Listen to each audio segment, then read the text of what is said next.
হাজারের কোনো কারো ইবাদত করা যাবে না। একমাত্র ইবাদত করতে হলে কার ইবাদত করতে হবে? আল্লাহর ইবাদত করতে হবে।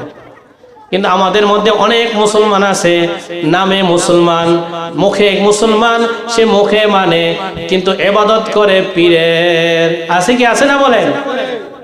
আপনাদের সমাজের মধ্যে কামারখানার মধ্যে আছে কি আছে না বলেন?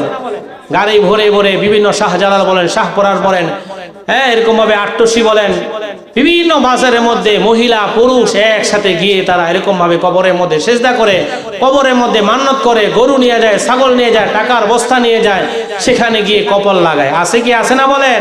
বহুত আছে। তো এই কপাল দিয়েছে আল্লাহ রাব্বুল আলামিন। সুতরাং এই কপাল ঠেকাইতে হবে কার কাছে বলেন?